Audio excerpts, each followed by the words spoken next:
Hello अस्सलाम वालेकुम everyone. मेरा नाम है अदला मंसूर और आज हम फिजिकल क्लासिफिकेशन की लास्ट स्टेज स्टडी करेंगे जिसको हम सॉलिड बोलते हैं। अब सॉलिड क्या होती है? ऐसी स्टेज जिसमें जो पार्टिकल हैं वो टाइटली पैक हों, क्योंकि उसके पास अट्रैक्टिव फोर्स बहुत ज़्यादा हो। अगर टाइटली पैक होकर अरेंज होंगे पार्टिकल अट्रैक्टिव फोर्स हाई होने की वजह से, तो उस स्टेट में मैटर के पास डेफिनेट शेप और क्या होगी, डेफिनेट वॉल्यूम होगी। ऐसी स्टेट ऑफ मैटर को हम क्या बोलते हैं? सॉलिड बोलते हैं। ऐसी स्टेट जिसमें पार्टिकल के बीच में अट्रैक्टिव फोर्स बहुत हाई हो, उस हाई अट्रैक्टिव फोर्स होने की वजह से पार्टिकल अब एक दूसरे से टाइटली पैक होकर अरेंज हो, और टाइटली पैक होकर अरेंज होने की वजह से उसके पास डेफिनेट शेप और डेफिनेट वॉल्यूम आए। ऐसे स्टेट ऑफ मैटर को हम क्या बोलते हैं? सॉलिड स्टेट बोलते हैं। ठीक है, तो सॉलिड स्टेट की सर्टेन प्रॉपर्टीज होती हैं। कौन सी प्रॉपर्टीज होती हैं? जैसे कि ये सॉलिड स्टेट में पार्टिकल के बीच में क्या होते हैं? अट्रैक्टिव फोर्स होते हैं। अगर हम एक्सटर्नल इसको कोई फोर्स अप्लाई करेंगे तो सॉलिड की उस फोर्स की वजह से सॉलिड की शेप, साइज और वॉल्यूम में क्या आएगी? तब्दीली आएगी। ऐसा प्रोसेस जिस प्रोसेस में सॉलिड की शेप, साइज और वॉल्यूम में तब्दीली आई एक्सटर्नल फोर्स अप्लाई करने से, इस प्रोसेस को हम डिफॉर्मेशन बोलते हैं। और जो फोर्स लाता है उस फोर्स को हम क्या बोलते हैं? डिफॉर्मिंग फोर्स बोलते हैं। फॉर एग्जांपल, जो रबड़ होता है उसकी सर्टेन लेंथ होती है और उसमें पार्टिकल होते हैं अट्रैक्टिव फोर्स के साथ अरेंज होते हैं। अगर मैं उस रबड़ को खींचूंगा तो उसकी लेंथ क्या होगी? तब्दील होगी। इस तब्दीली को मैं क्या बोलूँगा? डिफॉर्मेशन। और जो फोर्स अप्लाई करके मैंने इसमें तब्दीली लाई है, यानी डिफॉर्मेशन लाई है, ऐसे फोर्स को हम क्या बोलते हैं? डिफॉर्मिंग फोर्स बोलते हैं। तो जो सॉलिड होते हैं जिसमें पार्टिकल के बीच में हाई अट्रैक्टिव फोर्स होते हैं, जब भी हम उसके बाहर एक्सटर्नल फोर्स अप्लाई करते हैं तो उसमें क्या आती है? डिफॉर्मेशन। और जो फोर्स लाता है उस फोर्स को हम क्या बोलते हैं? डिफॉर्मिंग फोर्स बोलते हैं। तो जब भी हम क्या करेंगे, उसकी डिफॉर्मेशन आएगी, यानी फोर्स अप्लाई करेंगे। दो तरह से फोर्स अप्लाई कर सकते हैं, या तो उसको खींचेंगे या तो कंप्रेस करेंगे। ज़रा कंप्रेस करेंगे, यानी उस कंप्रेस करेंगे तो उसका वॉल्यूम क्या हो जाएगा? डिक्रीज हो जाएगा। लेंथ, वॉल्यूम और साइज डिक्रीज हो जाएगी। इस प्रोसेस को हम क्या बोलते हैं? कंप्रेशन बोलते हैं। अगर डिफॉर्मिंग फोर्स हम अप्लाई करते हैं, डिफॉर्मेशन आती है पर उसके साथ लेंथ, साइज और वॉल्यूम इंक्रीज हो जाता है, इस प्रोसेस को हम क्या बोलते हैं? एक्सपेंशन बोलते हैं। तो जो सॉलिड होते हैं बेसिकली एक्सटर्नल फोर्स जब उसके पे अप्लाई करते हैं उसमें या तो वॉल्यूम डिक्रीज होता है, डिफॉर्मेशन आती है तो वॉल्यूम डिक्रीज होता है डिफॉर्मिंग फोर्स के साथ, उस प्रोसेस को हम क्या बोलते हैं? कंप्रेशन। या तो जब डिफॉर्मेशन आती है तो लेंथ, साइज और वॉल्यूम इंक्रीज हो जाता है, इस प्रोसेस को हम क्या बोलते हैं? एक्सपेंशन बोलते हैं। तो सॉलिड कंप्रेशन और एक्सपेंशन दोनों शो करते हैं जब उस पे हम एक्सटर्नल डिफॉर्मिंग फोर्स अप्लाई करते हैं। इससे क्या आती है? डिफॉर्मेशन। या तो वो कंप्रेशन वाली होगी या तो एक्सपेंशन वाली होगी। ज़ाहिर अगर हम उसके ऊपर जब हम फोर्स अप्लाई करते हैं उसमें कंप्रेशन या एक्सपेंशन आती है तो क्या होता है? इंटरनली, एक्सटर्नली तो उसकी लेंथ, साइज और वॉल्यूम तब्दील हो रहा है, या तो कंप्रेशन के साथ या तो एक्सपेंशन के साथ। पर इंटरनली अगर हम देखें कि ये जो पार्टिकल होते हैं अट्रैक्टिव फोर्स के साथ अरेंज हुए होते हैं, इसमें अट्रैक्टिव फोर्सेस होते हैं। जब भी ये क्या होगा? कंप्रेस होगा तो उसके बीच में ये जो पार्टिकल जो होते हैं, एटम होते हैं, ये जब ये कंप्रेस होगा तो एटम पार्टिकल एक दूसरे के सामने आएंगे। जैसा कि एटम के आउटर मोस्ट पार्ट में क्या होते हैं? इलेक्ट्रॉन्स। तो जब भी एटम एक दूसरे के करीब आएंगे तो इलेक्ट्रॉन एक दूसरे को क्या करेंगे? रिपेल करेंगे। यानी इंटरनली एक रिपल्सिव फोर्स एग्जर्ट होगा जब भी हम उस सब्सटेंस को डिफॉर्म करके कंप्रेस करेंगे। यानी जब भी कंप्रेशन करते हैं हम डिफॉर्मिंग फोर्स के साथ, कंप्रेशन जब लाते हैं तो इंटरनली जो सब्सटेंस होते हैं कुछ सॉलिड, उसके अंदर क्या पैदा होता है? रिपल्सिव फोर्स पैदा होता है। उसके अलावा जब भी हम क्या करते हैं? डिफॉर्मिंग फोर्स अप्लाई करते हैं और एक्सपेंशन आता है तो इस एक्सपेंशन को रिड्यूस करने के लिए इस पार्टिकल के बीच में ज़्यादातर क्या पैदा होता है? अट्रैक्टिव फोर्स पैदा होता है। ये अट्रैक्टिव फोर्स जो पार्टिकल के बीच में लग रहा है ये एक स्प्रिंग की तरह होता है। जब भी हम इसको डिफॉर्म करके कंप्रेस करेंगे, कंप्रेशन करेंगे तो स्प्रिंग क्या करता है? रिपेल करता है। तो एक इंटरनल रिपल्सिव फोर्स पैदा होता है। जब हम स्प्रिंग को खींचते हैं तो इंटरनली एक अट्रैक्टिव फोर्स पैदा होता है जो स्प्रिंग को अपनी ओरिजिनल पोजीशन में लाना चाहता है। तो जब भी हम सॉलिड पर एक्सटर्नल फोर्स अप्लाई करते हैं, डिफॉर्मिंग वाला डिफॉर्मेशन आती है, या तो वो कंप्रेशन होती है या तो एक्सपेंशन। और इंटरनली जब कंप्रेशन आएगी तो इंटरनली कौन सा फोर्स पैदा होगा?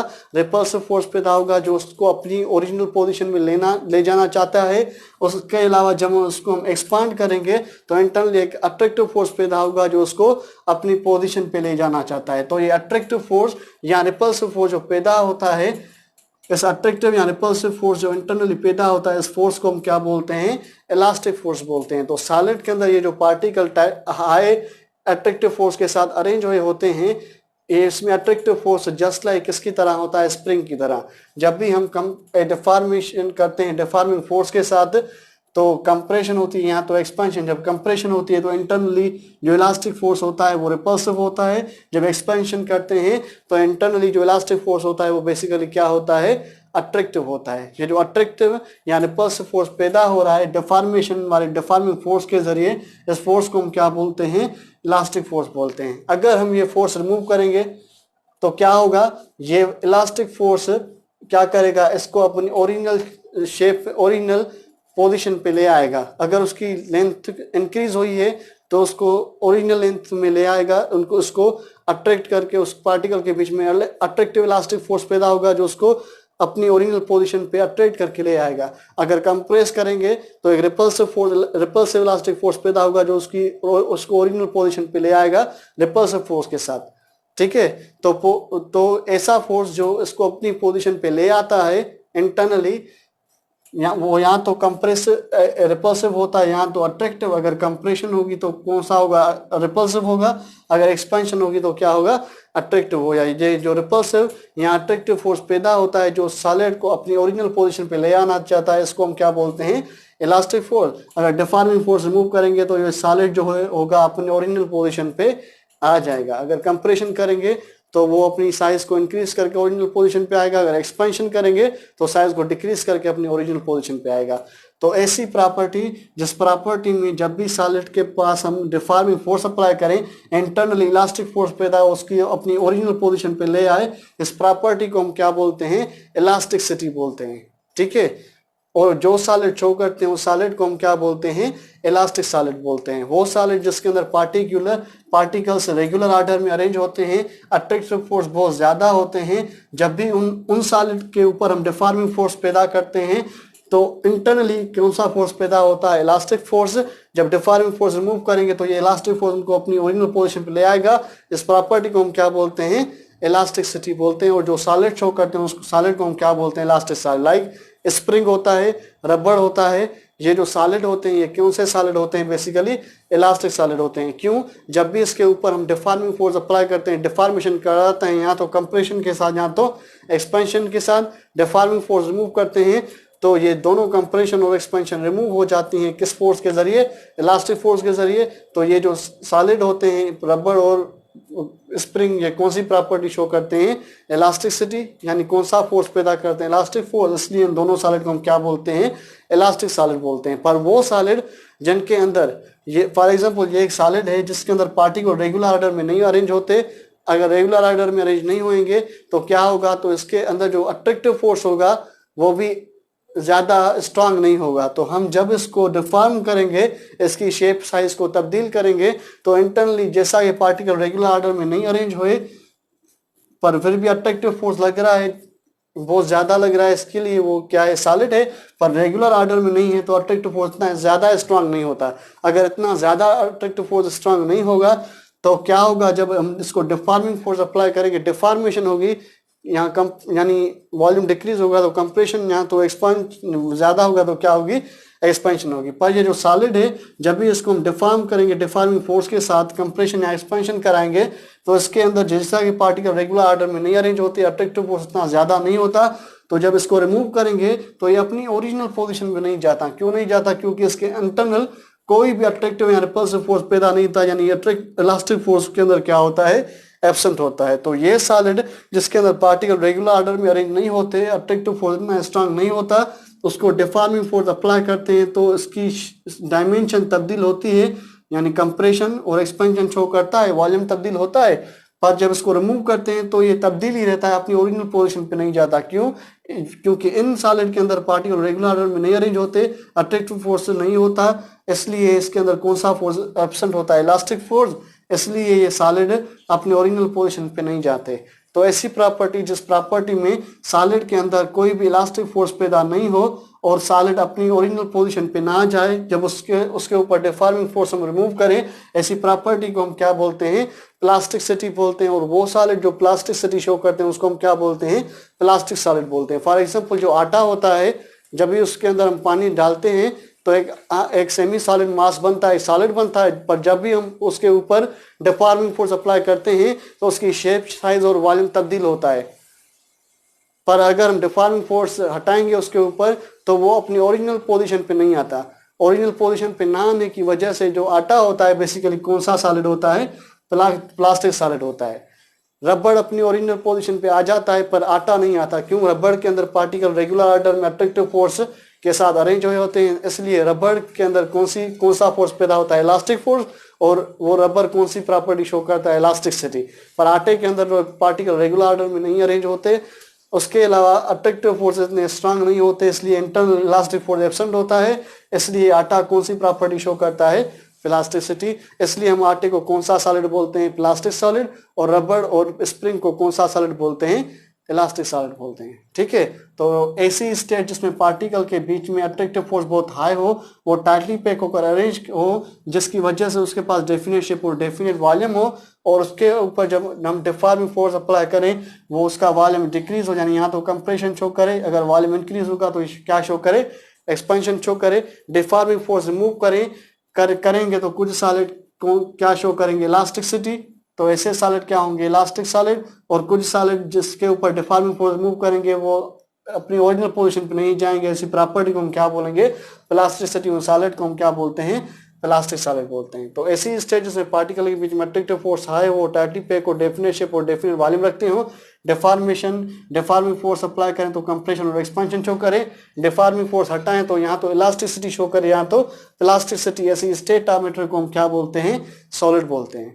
ठीक है, उसके अलावा अगर हम देखें कि जैसा कि पार्टिकल के बीच में अट्रैक्टिव फोर्स बहुत ज्यादा हाई होते हैं, अट्रैक्टिव फोर्स बहुत ज्यादा हाई होने की वजह से ये पार्टिकल कभी भी एयर के साथ मिक्स नहीं होते। तो ऐसा प्रोसेस, जिस प्रोसेस में पार्टिकल मूव करके एयर के साथ मिक्स हो, इस प्रोसेस को हमने क्या बोला था? डिफ्यूजन बोला था। तो सॉलिड के अंदर जैसा कि अट्रैक्टिव फोर्स बहुत ज्यादा हाई होते हैं, ज्यादा हाई होने की वजह से इसके अंदर टोटली अप्रोच डिफ्यूजन जो होती है वो बेसिकली क्या होती है? एब्सेंट होती है। ठीक है, पर उसके अलावा जब भी हम इस सॉलिड को हीट करते हैं तो इसके अट्रैक्टिव फोर्स वीक होते हैं और ये सॉलिड किस में कन्वर्ट होता है? लिक्विड में। इस प्रोसेस को हम क्या बोलते हैं? मेल्टिंग। और जिस टेम्परेचर पे ये मेल्टिंग शो करता है उस टेम्परेचर को हम क्या बोलते हैं? मेल्टिंग पॉइंट शो कहते हैं। उसके अलावा जो लिक्विड होता है उसको जब हम उसके ऊपर टेम्परेचर डिक्रीज करेंगे, प्रेशर अप्लाई करेंगे, तो ये लिक्विड किस में कन्वर्ट होगा? सॉलिड में। इस प्रोसेस को हम क्या बोलते हैं? फ्रीजिंग। और जिस टेम्परेचर पे ये आता है उस टेम्परेचर को हम क्या बोलते हैं? फ्रीजिंग पॉइंट बोलते हैं।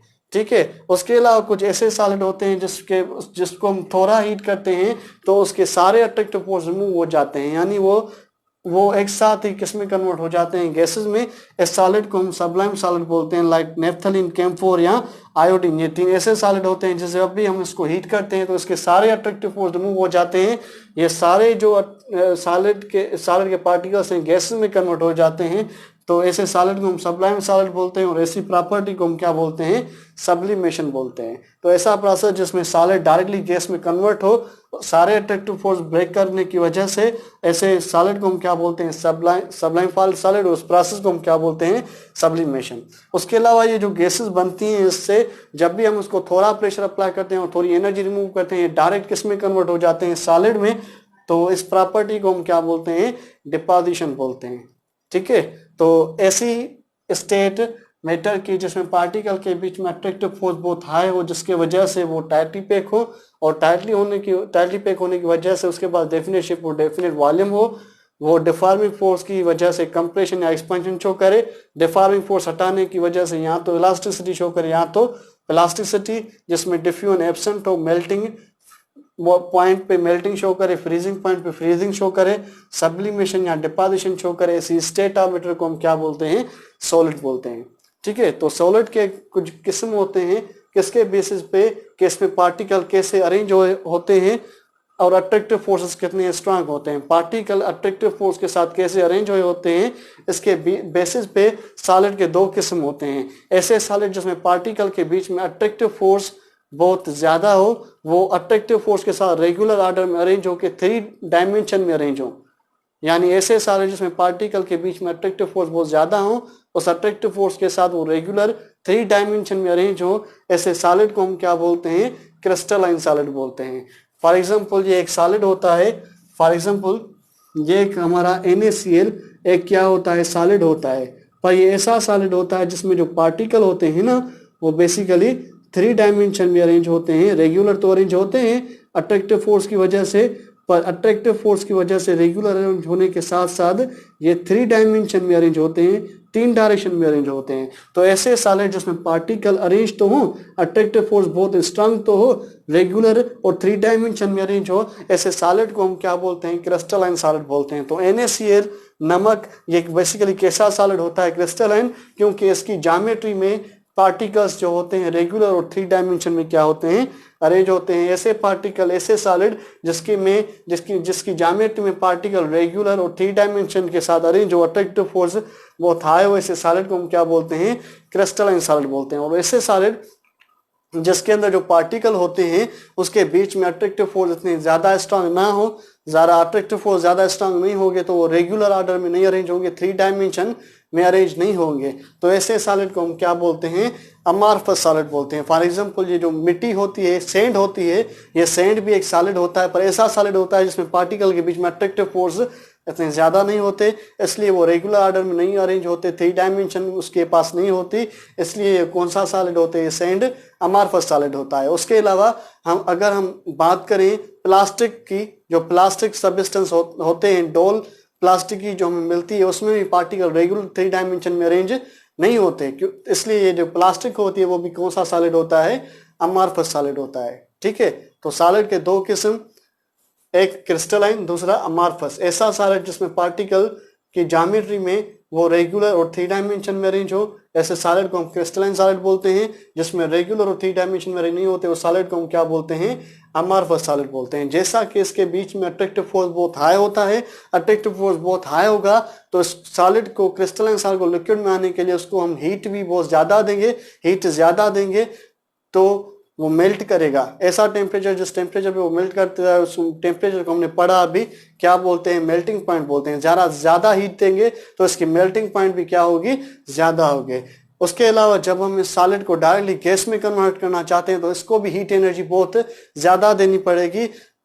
और जब सॉलिड लिक्विड गैस में कन्वर्ट होता है, इस प्रोसेस को हम क्या बोलते हैं, बॉइलिंग बोलते हैं। अगर बॉइलिंग करनी होगी उसके, इसलिए भी उसको हम ह्यूज हीट देंगे, large amount of heat energy देंगे, तब ये किस में कन्वर्ट होगा, गैस में।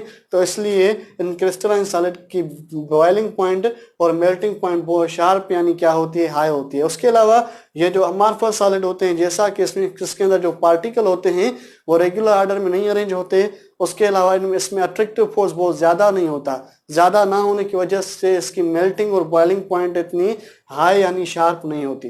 ठीक है, क्रिस्टलाइन सॉलिड में पार्टिकल 3 डायमेंशन और रेगुलर में अरेंज होंगे, अमार्फस फॉर्म में अरेंज नहीं होंगे। क्रिस्टलाइन सॉलिड की मेल्टिंग और बॉइलिंग पॉइंट क्या होती है, शार्प होती है। अमार्फस सॉलिड की शार्प नहीं होती, क्यों कि इसके अंदर अट्रैक्टिव फोर्स लगते हैं, इसके अंदर अट्रैक्टिव फोर्स में ज्यादा नहीं लगते। उसके अलावा अगर हम देखें कि इस क्रिस्टलाइन सॉलिड, यहाँ सॉलिड के अंदर एक प्रॉपर्टी होती है जिसको हम क्लीवेज बोलते हैं। क्लीवेज क्या होता है, ऐसा प्रोसेस जिस प्रोसेस में हम किसी भी सॉलिड को ब्रेक करें, ब्रेक करने से हमें पार्टिकल ऑब्टेन होंगे, तो छोटे छोटे सब्सटेंस ऑब्टेन होंगे बड़े सॉलिड को ब्रेक डाउन करने से।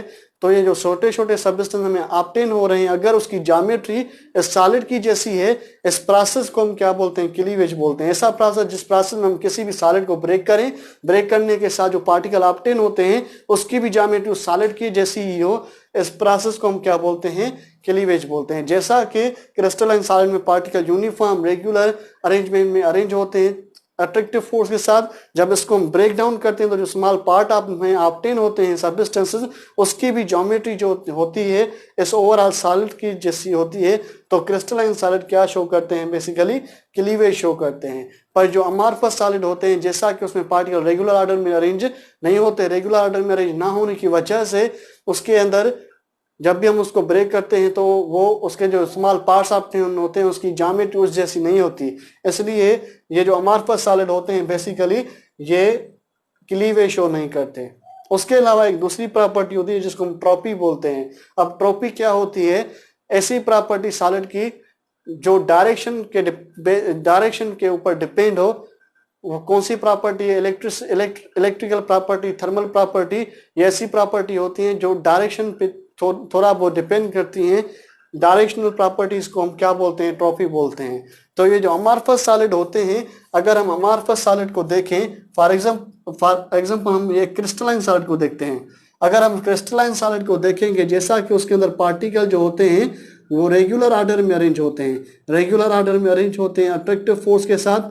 ये पार्टिकल हैं रेगुलर ऑर्डर में क्या होते हैं, अरेंज होते हैं अट्रैक्टिव फोर्स के साथ। अगर अरेंज होते हैं तो क्या होगा, अरेंज होकर क्या बनाते हैं, क्रिस्टलाइन सॉलिड बनाते हैं। तो अगर हम इस क्रिस्टलाइन सॉलिड से इलेक्ट्रिसिटी पास करवाना चाहते हैं तो देखते हैं कि इसके बीच में जो डिस्टेंस है, जो एक लेयर में पार्टिकल अरेंज होते हैं वो डिस्टेंस कम है। यहाँ पर डिस्टेंस क्या है, बहुत लार्ज है। यहाँ पर डिस्टेंस कम होने की वजह से इलेक्ट्रिसिटी यहाँ से फ्लो होगी, पर डिस्टेंस लार्ज होने की वजह से यहाँ से इलेक्ट्रिसिटी फ्लो नहीं होगी। जैसे देखें कि इलेक्ट्रिसिटी प्रॉपर्टी इसकी अरेंजमेंट पे डिपेंड करती है या नहीं करती है, करती है।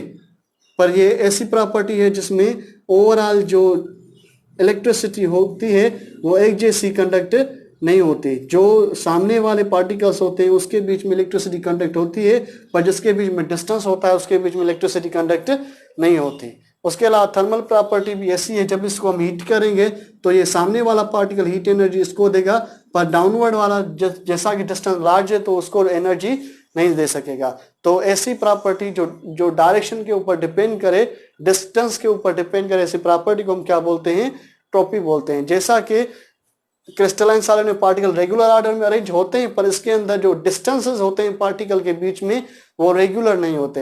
रेगुलर नहीं होने की वजह से ये रेगुलर इलेक्ट्रिसिटी वाली प्रॉपर्टी हर एक लेयर में शो नहीं करते, यानी इसमें इलेक्ट्रिकल प्रॉपर्टी क्या होती है, डिफरेंट होती है। इसलिए हम क्रिस्टलाइन सॉलिड को हम क्या बोलते हैं, एनआइसोट्रोपिक बोलते हैं। An means without, isotropy means properties which depend upon the distance. ऐसे सॉलिड जिसमें प्रॉपर्टी सेम नहीं है, क्योंकि उसमें डिस्टेंस सेम नहीं है, ऐसे सॉलिड को, ऐसी प्रॉपर्टी को हम क्या बोलते हैं, एनआइसोट्रोपी। वो कौन शो करते हैं, बेसिकली क्रिस्टलाइन सॉलिड। जब भी हम इससे इलेक्ट्रिसिटी पास कराएंगे तो वो इलेक्ट्रिसिटी एक जैसी कंडक्ट नहीं होगी, क्योंकि इसके बीच में डिस्टेंसेस एक जैसे नहीं है। तो इसलिए क्रिस्टलाइन सॉलिड बेसिकली क्या होते हैं, एनआइसोट्रोपिक होते हैं। उसके अलावा अगर हम अमॉर्फस सॉलिड की बात करें, फॉर एग्जांपल अगर हम अमॉर्फस सॉलिड की बात करें तो अमॉर्फस सॉलिड के जो पार्टिकल होते हैं वो इरेगुलर फॉर्म में क्या होते हैं, अरेंज होते हैं। ये रेगुलर फॉर्म नहीं है, पर इसके अंदर जब हम इलेक्ट्रिसिटी कंडक्ट करवाएंगे ना, तो इलेक्ट्रिसिटी कंडक्ट करवाने के लिए जो डिस्टेंस होते हैं वो बेसिकली क्या होते हैं, जनरली इक्वल होते हैं। तो इक्वल डिस्टेंस होते हैं तो ज़रा इलेक्ट्रिसिटी इक्वली कंडक्ट होगी, हर एक डायरेक्शन में सिमिलर कंडक्ट होगी। ठीक है, तो इस अगर थर्मल प्रॉपर्टी हुई, टेम्परेचर होगा तो वो भी एक उसके बीच में जैसा कि डिस्टेंस सिमिलर है तो वो एक जैसी कंडक्ट होगी। तो इसलिए इसके अंदर जो डिस्टेंसेस हैं, अमॉर्फस सॉलिड के अंदर जो डिस्टेंसेस हैं वो अप्रोचेस टू सेम होते हैं, सिमिलर होते हैं, वो तब्दील नहीं होते। पर उसमें पार्टिकल इरेगुलर फॉर्म में अरेंज होते हैं, पर उसमें डिस्टेंस तब्दील नहीं होते। डिस्टेंस तब्दील ना होने की वजह से इसके अंदर जो इलेक्ट्रिकल प्रॉपर्टी है और थर्मल प्रॉपर्टी वो हर डायरेक्शन में सिमिलर रहती है। इसलिए हम इस अमॉर्फस सॉलिड को क्या बोलते हैं, आइसोट्रोपिक सॉलिड बोलते हैं। ऐसा सॉलिड जिसके अंदर जो पार्टिकल होते हैं उसके अंदर जो थर्मल प्रॉपर्टीज हैं वो भी सेम हो, इलेक्ट्रिकल प्रॉपर्टीज भी सेम हो। क्यों कि इसके बीच में जो डिस्टेंसेस हैं वो क्या है, सिमिलर।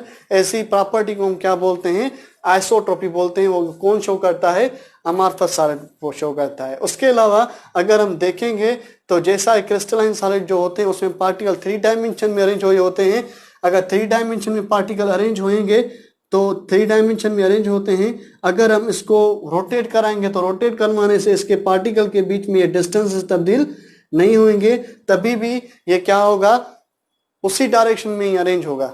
ठीक है, तो ऐसा प्रोसेस, जिस प्रोसेस में सबस्टेंस को हम रोटेट करवाएं, रोटेट करवाने की वजह से वो कभी प्रॉपर्टी अपनी चेंज करे या ना करे, इस रोटेशन वाली प्रोसेस को हम क्या बोलते हैं, सिमेट्री बोलते हैं। तो जब भी हम क्रिस्टलाइन सॉलिड को रोटेट करवाते हैं तो उसके अंदर जो पार्टिकल होते हैं उसके डिस्टेंसेस तब्दील नहीं होते, डिस्टेंसेस इरेगुलर होते हैं पर तब्दील नहीं होते, सेम ही रहते हैं, इसलिए वो क्रिस्टलाइन सॉलिड क्या होता है, सिमेट्रिक होता है। पर ऐसा सॉलिड जिसके अंदर जब भी इसको हम रोटेट करवाएं पर डिस्टेंसेस तब्दील हो, ऐसे सॉलिड को हम क्या बोलते हैं, अनसिमेट्रिक सॉलिड बोलते हैं। वो कौन होते हैं, अमॉर्फस सॉलिड होते हैं। ठीक है, तो सिमेट्री बेसिकली क्या होती है, जब भी हम सबस्टेंस को बीच से डिवाइड करें, डिवीजन के बाद में जो पार्टिकल हो उसकी ज्योमेट्री एक जैसी हो, डिवीजन करें, तोड़े नहीं।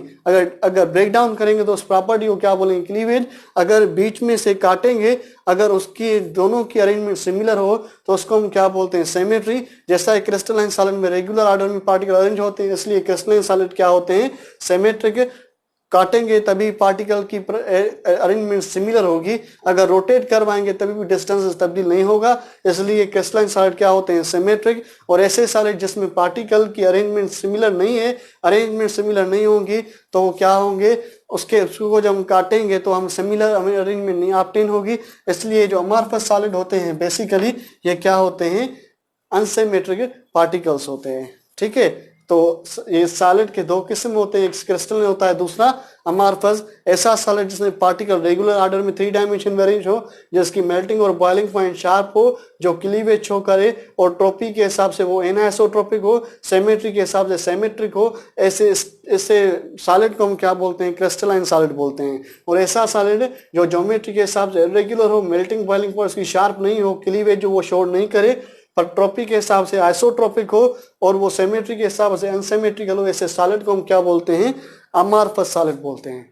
ठीक है, अब सवाल पैदा होता है कि ये क्रिस्टलाइन सॉलिड कैसे बनता है, क्यों इसकी रेगुलर अरेंजमेंट होती है, और ये अमॉर्फस सॉलिड कैसे बनता है, क्यों इसके पास इरेगुलर अरेंजमेंट होती है। बेसिकली जब भी ये सॉलिड बनते हैं तो इसमें जो पार्टिकल होते हैं अट्रैक्टिव फोर्स के साथ अरेंज होते हैं।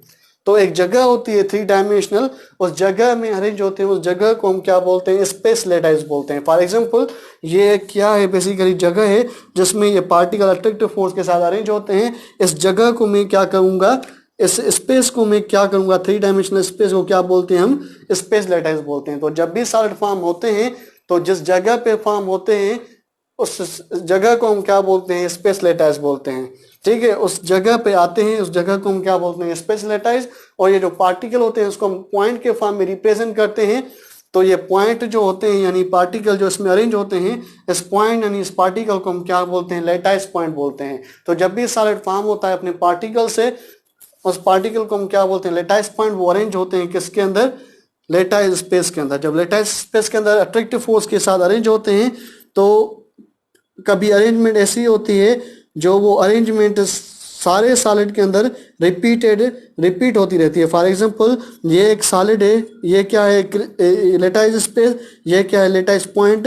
अगर हम इस लैटिस पॉइंट को कंबाइन करेंगे तो कॉम्बिनेशन की वजह से ओवरऑल ये जो स्ट्रक्चर बन रही है ये रिपीट होती जाती है। जो रिपीटेड जो स्ट्रक्चर लैटिस पॉइंट की कॉम्बिनेशन से बन रही है, इस रिपीटेड स्ट्रक्चर को हम क्या बोलते हैं, यूनिट सेल बोलते हैं।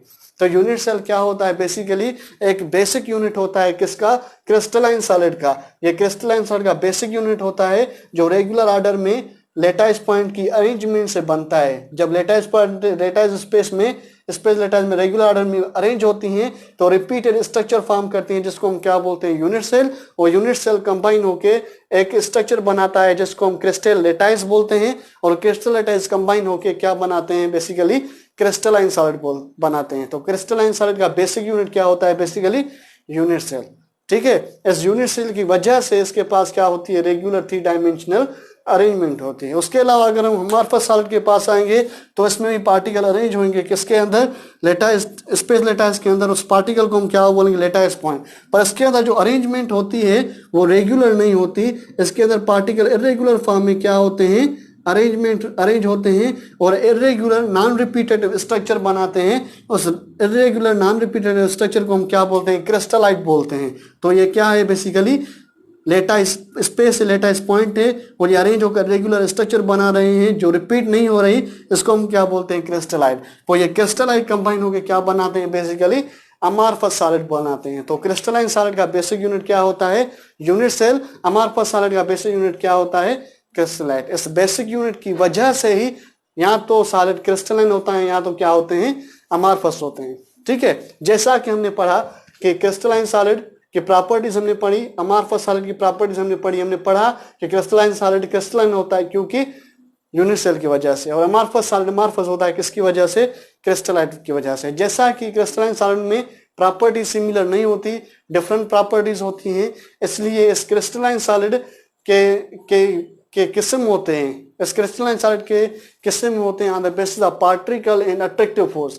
इसमें पार्टिकल कौन से हैं और अट्रैक्टिव फोर्स कौन से लग रहे हैं, इसके बेसिस पे क्रिस्टलाइन सॉलिड के 4 किस्म होते हैं। एक होता है मेटालिक सॉलिड, दूसरा सॉलिड होता है जिसको हम आयोनिक सॉलिड बोलते हैं, तीसरा सॉलिड होता है जिसको हम कोवलेंट सॉलिड बोलते हैं, और चौथा सॉलिड होता है जिसको हम क्या बोलते हैं? मॉलिक्यूलर सॉलिड बोलते हैं। ये 4 किस्म के सॉलिड के टाइप्स होते हैं। किसके किस्म होते हैं? ये क्रिस्टलाइन सॉलिड के किस्म होते हैं। तो पहला टाइप हम पढ़ते हैं मेटालिक सॉलिड। अब मेटालिक सॉलिड को पढ़ने के पहले हमें ये पता होना चाहिए कि मेटालिक बॉन्ड क्या होता है। मेटालिक बॉन्ड क्या होता है उसको पढ़ने से पहले हम ये पढ़ेंगे कि एटम कुछ ऐसे होते हैं नेचर में जो स्टेबिलिटी अचीव करना चाहते हैं। स्टेबिलिटी कब अचीव करेंगे? जब वो इलेक्ट्रॉन क्या करेंगे? गेन या क्या करेंगे? लॉस करेंगे। जो एटम इलेक्ट्रॉन गेन करता है उसको हम क्या बोलते हैं? Non metal. और जो एटम इलेक्ट्रॉन लॉस करता है उसको हम क्या बोलते हैं?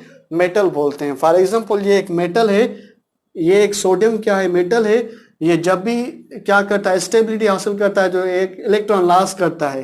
तो इसलिए जो सोडियम होता है बेसिकली ये क्या है? मेटल है। उसके अलावा ये जो एटम है क्लोरीन एक एटम है, पर ये जब भी स्टेबिलिटी हासिल कराता है तो इलेक्ट्रॉन हासिल करके स्टेबिलिटी हासिल करता है। इसलिए ये जो क्लोरीन है ये बेसिकली क्या होता है? नॉन मेटल होते हैं। तो एटम के 2 किस्म होते हैं, एक मेटल एटम होता है, दूसरा नॉन मेटल। मेटल एटम वो होंगे जो इलेक्ट्रॉन लॉस करेंगे स्टेबिलिटी अचीव करने के लिए, और वो एटम जो इलेक्ट्रॉन गेन करते हैं स्टेबिलिटी अचीव करने के लिए उसको हम क्या बोलते हैं?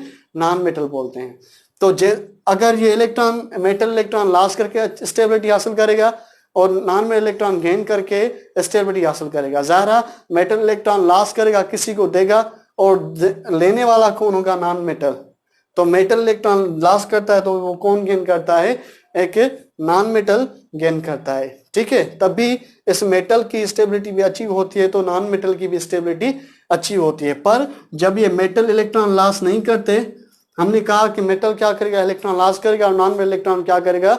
गेन करेगा। जब ये दोनों होंगे तब भी इलेक्ट्रॉन की लॉस और गेनिंग होगी। लॉस कौन करेगा? मेटल, और गेन कौन करेगा? Non metal. सोडियम क्या था? मेटल इलेक्ट्रॉन लॉस करेगा। क्लोरीन क्या था? नॉन मेटल इलेक्ट्रॉन क्या करेगा? गेन करेगा। ठीक है, पर जब मेटल ही एटम सभी मेटल होते हैं, मेटल ही एटम लार्ज अमाउंट में मौजूद होते हैं ना, तो ये इलेक्ट्रॉन किसी को दे नहीं पाते। तो ये मेटल स्टेबिलिटी अचीव करने के लिए क्या करते हैं? ये मेटल बेसिकली स्टेबिलिटी को अचीव करने के लिए क्या करते हैं? सोडियम एक क्या है? मेटल है। जब क्लोरीन नहीं होगा तो ये सोडियम को इलेक्ट्रॉन लॉस नहीं कर सकेगा, तब ये क्या करेगा? ये जो भी सोडियम एटम है स्टेबिलिटी अचीव करने के लिए जो भी सोडियम होते हैं ये इलेक्ट्रॉन को क्या करेंगे? लॉस करेंगे। जब लॉस करेंगे तो उसके ऊपर कौन सी चार्ज पैदा होगी? प्लस। और दूसरे सोडियम भी क्या करेंगे? इलेक्ट्रॉन को लॉस करेंगे। कौन सी चार्ज होगी? प्लस पैदा होगी, और इलेक्ट्रॉन के पास कौन सी चार्ज है? माइनस चार्ज है। ऐसा ही ये भी सोडियम इलेक्ट्रॉन क्या करेगा? लॉस करेगा, और ये भी सोडियम इलेक्ट्रॉन क्या करेगा? लॉस करेगा, और ये भी सोडियम इलेक्ट्रॉन क्या करेगा? लॉस करेगा। अब जब ये मेटल एटम के पास नॉन मेटल नहीं होता तो ये क्या करते हैं? ये एटम एक दूसरे के साथ अरेंज होते हैं। जैसा कि एटम के आउटर मोस्ट पार्ट में क्या होते हैं? इलेक्ट्रॉन्स, और इलेक्ट्रॉन की वजह से होने की वजह से ये एटम एक दूसरे के करीब नहीं आ सकते मेटल एटम, तो उसके रिपल्सन की वजह से इसके बीच में एक स्पेस पैदा होता है जिसको हम इंटरमेटालिक स्पेस बोलते हैं। क्या बोलते हैं? क्या बोलते हैं?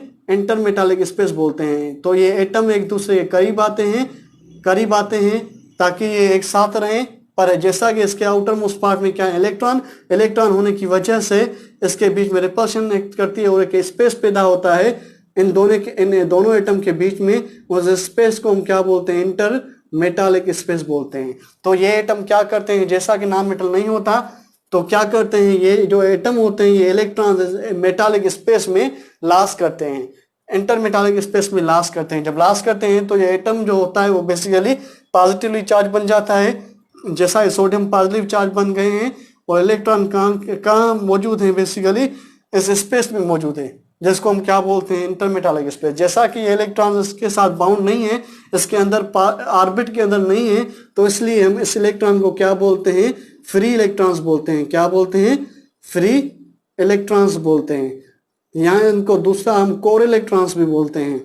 ठीक है, तो ये जो बेसिकली क्या होते हैं, मेटल जब ये इलेक्ट्रॉन लॉस नहीं करते, नॉन मेटल नहीं होता है, तो क्या करते हैं, ये मेटल एटम एक दूसरे के करीब आते हैं। जब करीब आएंगे तो क्या क्या होगा, इसके बीच में रिपल्शन होगा और स्पेस पैदा होगी, जिसको हम क्या बोलते हैं, इंटरमेटालिक स्पेस। और स्टेबिलिटी को हासिल करने के लिए वो स्पेस के अंदर क्या करेंगे, इलेक्ट्रॉन लॉस करेंगे। जब इलेक्ट्रॉन लॉस करेंगे तो उसके ऊपर क्या बन जाएगी, पॉजिटिव चार्ज अपियर होगी, और ये जो इलेक्ट्रॉन्स कहाँ होंगे, इंटरमेटालिक स्पेस में। ये इलेक्ट्रॉन्स जो होते हैं इसके साथ बाउंड नहीं होते, इसलिए इसको हम क्या बोलते हैं, फ्री इलेक्ट्रॉन्स या कोर इलेक्ट्रॉन्स बोलते हैं। तो क्या होगा, जैसा कि इसके साथ पास पॉजिटिव चार्ज आ गई है और उसके पास नेगेटिव चार्ज आ गई है, तो इसके बीच में क्या पैदा होगा, अट्रैक्टिव फोर्स। इस इलेक्ट्रॉन और इस सोडियम के बीच में, इस पॉजिटिव चार्ज पार्टिकल के बीच में एक अट्रैक्टिव फोर्स पैदा होगा।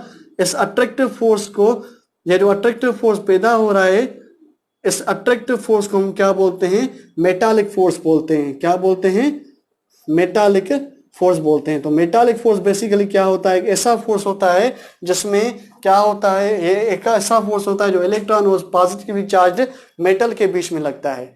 तो ऐसे फोर्स को हम क्या बोलते हैं, मेटालिक फोर्स बोलते हैं। ठीक है, तो इस मेटालिक फोर्स लगता है, इस मेटालिक फोर्स के साथ ये सोडियम और इलेक्ट्रॉन 3 डायमेंशन में अरेंज होकर एक सॉलिड बनाता है, क्रिस्टलाइन। उस सॉलिड को हम क्या बोलते हैं, मेटालिक सॉलिड बोलते हैं। तो मेटालिक सॉलिड क्या होते हैं, ऐसे सॉलिड जिसके अंदर जो पार्टिकल होते हैं उसके बीच में फोर्स कौन सा हो, मेटालिक फोर्स हो, और पार्टिकल कौन से हो, एक पॉजिटिव चार्ज मेटल हो, कौन हो, इलेक्ट्रॉन हो। ऐसे सॉलिड को हम क्या बोलते हैं, मेटालिक सॉलिड बोलते हैं। तो जो भी मेटल्स होते हैं, जो भी मेटल जो सब्सटेंसेस होते हैं, उसके अंदर सारे एटम किसके होंगे, मेटल के हैं। तो ज़ाहिर वो स्टेबिलिटी हासिल करने के लिए इलेक्ट्रॉन कहाँ पर भेजेंगे, इंटरमेटालिक स्पेस में, और एक फोर्स पैदा होगा जिसको हम क्या बोलेंगे, मेटालिक फोर्स। उसके साथ अरेंज होकर ये 3 डायमेंशनल क्रिस्टलाइन सॉलिड बनाएंगे, जिसको हम क्या बोलते हैं, मेटालिक सॉलिड बोलते हैं। ये जो सोडियम होता है, ये अगर हम सोडियम की एक शीट लें, सोडियम की एक राड लें, तो ये सोडियम की एक जो राड होती है, बेसिकली ये भी एक सॉलिड होती है, पर इस सॉलिड को मैं क्या कहूंगा, मेटालिक सॉलिड बोलूंगा। क्यों कि इसमें सोडियम और इलेक्ट्रॉन के बीच में कौन सा फोर्स एक्ट कर रहा है, मेटालिक फोर्स। तो ऐसा क्रिस्टलाइन सॉलिड जिसमें पार्टिकल के बीच में मेटालिक फोर्स लग रहे हो और वो पार्टिकल एक इलेक्ट्रॉन और पॉजिटिव चार्ज मेटल हो, ऐसे सॉलिड को हम क्या बोलते हैं, क्रिस्टलाइन सॉलिड बोलते हैं। तो जो भी मेटल्स होते हैं, जो भी क्या होते हैं, ऑल मेटल्स, जो भी मेटल्स होते हैं वो बेसिकली सॉलिड स्टेट में एग्जिस्ट करते हैं। वो कौन से सॉलिड होते हैं, क्रिस्टलाइन, और कैसे सॉलिड होते हैं, बेसिकली मेटालिक सॉलिड होते हैं। जैसा कि इसके अंदर जो इलेक्ट्रॉन्स हैं ये इसके साथ बाउंड नहीं होते, अट्रैक्टिव वो लगता है, पर इसके ऑर्बिट के अंदर नहीं होते, इसके बाहर होते हैं। तो जब भी हम इसके साथ कोई भी वायर फिट करेंगे, कोई भी वायर इसको लगाएंगे, कोई भी इसको हम सोर्स देंगे बैटरी का, जब भी इसको हम क्या देंगे, एक बैटरी का सोर्स देंगे, तो क्या करेगा, ये चार्जेस जो होंगी बेसिकली क्या होंगी, ये मूव करेंगी, चार्जेस पास होंगी, और इस चार्जेस के फ्लो को हम क्या बोलते हैं, इलेक्ट्रिसिटी बोलते हैं। तो मेटल एक ऐसे सब्सटेंस होते हैं जो इलेक्ट्रिसिटी को क्या करते हैं, कंडक्ट करते हैं। किसकी वजह से, फ्री इलेक्ट्रॉन्स या को इलेक्ट्रॉन्स की वजह से। ठीक है, तो ऐसे सॉलिड, जिस सॉलिड के अंदर फोर्स कौन लग रहा हो, मेटालिक फोर्स, और पार्टिकल कौन हो, metallic ion, metallic positively ion और इलेक्ट्रॉन, ऐसे सॉलिड को हम क्या बोलते हैं, मेटालिक सॉलिड। और ये मेटालिक सॉलिड की प्रॉपर्टी क्या होती है कि इसके अंदर फ्री इलेक्ट्रॉन्स होते हैं, जिसके वजह से वो इलेक्ट्रिसिटी क्या करते हैं, कंडक्ट करते हैं। ठीक है, तो जो भी मेटल्स होते हैं वो क्या, कौन से सॉलिड होते हैं, क्रिस्टलाइन सॉलिड होते हैं। अगर मैं कहूँ आपसे कापर, ये कापर क्या है, एक मेटल है, वायर होती है कापर की, वो कापर क्या है, मेटल है, वो भी सॉलिड फॉर्म में 3 डायमेंशन में अरेंज होते हैं, वो भी क्रिस्टलाइन सॉलिड है। पर उस कापर को मैं क्या कहूँगा, वो कौन सा सॉलिड है, मेटालिक सॉलिड है। उसके अलावा अगर मैं गोल्ड को लूं तो जो गोल्ड होता है वो भी सॉलिड होता है, पर ऐसा सॉलिड होता है जिसमें गोल्ड और इलेक्ट्रॉन के बीच में मेटालिक फोर्स लगता है। तो गोल्ड भी कौन सा सॉलिड होता है? मेटालिक सॉलिड होता है। उसके अलावा अगर हम सिल्वर को देखें तो सिल्वर भी ऐसा सॉलिड होता है जिसमें पार्टिकल 3 डायमेंशन में तो अरेंज होते हैं। वो पार्टिकल कौन होते हैं? सिल्वर के पॉजिटिवली चार्ज आयंस और इलेक्ट्रॉन्स, यानी उसके बीच में फोर्स कौन लगता है? Metallic force. तो सिल्वर, गोल्ड, कॉपर जो भी मेटल्स होते हैं वो क्रिस्टलाइन सॉलिड होते हैं, जैसा कि उसमें फोर्स मेटालिक लगता है इसलिए उसको हम क्या बोलते हैं? Metallic solid. और जो भी मेटल्स होते हैं वो इलेक्ट्रिसिटी को कंडक्ट करते हैं due to presence of free electrons या कोर इलेक्ट्रॉन्स। ठीक है। उसके बाद में एक दूसरा सॉलिड होता है जिसको हम क्या बोलते हैं? आयोनिक सॉलिड बोलते हैं। अब आयोनिक सॉलिड क्या होता है? मैंने आपको बताया कि जब भी क्या होता है, एक मेटल, अगर मेटल एक साथ रहेंगे तो कौन सा फोर्स पैदा करेंगे? Metallic force. और सॉलिड कौन सा बनाएंगे? Metallic solid. पर एक मेटल हो और दूसरा नॉन मेटल एटम हो तो क्या होगा कि जो मेटल एटम होता है वो इलेक्ट्रॉन लॉस करेगा और नॉन मेटल इलेक्ट्रॉन क्या करेगा? गेन करेगा। मेटल इलेक्ट्रॉन लॉस करेगा तो उसके ऊपर कौन सी चार्ज पैदा होगी? फॉर एग्जाम्पल ये एक सोडियम मेटल है और क्लोरीन क्या है? Non metal. तो ये सोडियम क्या करेगा? इलेक्ट्रॉन लॉस करेगा और क्लोरीन क्या करेगा? इलेक्ट्रॉन गेन करेगा। तो इस लॉस और गेन की वजह से एक अट्रैक्टिव फोर्स एटम के बीच में पैदा होता है। मैंने आपको बताया था जब एटम कंबाइन होकर मॉलिक्यूल बनाते हैं, जिस अट्रैक्टिव फोर्स से बनाते हैं उस अट्रैक्टिव फोर्स को हम क्या बोलते हैं?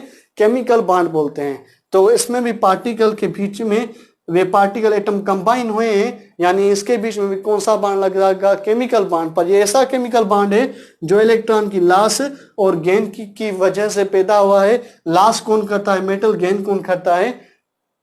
Non metal. तो ऐसा केमिकल बॉन्ड जिसमें इलेक्ट्रॉन की लॉस और गेन हो, और वो लॉस और गेन मेटल और नॉन मेटल के बीच में हो, और लॉस और गेन की वजह से जो केमिकल बॉन्ड पैदा होता है उस केमिकल बॉन्ड को हम क्या बोलते हैं? आयोनिक बॉन्ड बोलते हैं। क्या बोलते हैं? Ionic bond. तो मेटल और नॉन मेटल जब भी कंबाइन होंगे, ये दो एटम है, कंबाइन होंगे किसकी वजह से? केमिकल बॉन्ड की वजह से। और जो केमिकल बॉन्ड पैदा होगा इलेक्ट्रॉन लॉस, गेन और लॉस की वजह से, उसको हम क्या बोलेंगे? आयोनिक बॉन्ड बोलेंगे। तो आयोनिक बॉन्ड के जरिए ये पार्टिकल 3 डायमेंशन में होकर क्रिस्टलाइन सॉलिड बनाते हैं। पर जैसा कि इसके बीच में आयोनिक बॉन्ड होता है इसलिए क्रिस्टलाइन सॉलिड को हम क्या बोलते हैं? आयोनिक सॉल्ट बोलते हैं। तो NaCl जो साल्ट होता है, ये NaCl जो साल्ट होता है बेसिकली कौन सा सॉलिड होता है? बेसिकली वो एक आयोनिक सॉलिड होता है। इसको आयोनिक सॉलिड को क्यों कहते हैं? क्योंकि इसके बीच में कौन सा बॉन्ड एक्ट करता है? Ionic bond. इस आयोनिक बॉन्ड एक्ट करने की वजह से सॉलिड को हम क्या बोलते हैं? आयोनिक सॉलिड बोलते हैं। ठीक है। उसके अलावा एक दूसरा सॉलिड होता है जिसको हम क्या बोलते हैं? कोवलेंट सॉलिड बोलते हैं। कोवलेंट सॉलिड क्या होता है? जब भी एटम एक दूसरे के साथ, जब भी एटम कौन से हो, एक नॉन मेटल एटम हो, तो नॉन मेटल एटम भी क्या करना चाहता है? स्टेबिलिटी हासिल करना चाहता है। स्टेबिलिटी हासिल करने के लिए उसको क्या हासिल करना पड़ेगा? इलेक्ट्रॉन हासिल करना पड़ेगा। फॉर एग्जांपल ये एक हाइड्रोजन एटम है, ये भी एक क्या है? हाइड्रोजन एटम है। ये भी हाइड्रोजन जो होता है इलेक्ट्रॉन गेन करना चाहता है, ये भी इलेक्ट्रॉन हाइड्रोजन क्या करना चाहता है? गेन करना चाहता है। तो हाइड्रोजन कौन सा एटम हुआ? नॉन मेटल हुआ।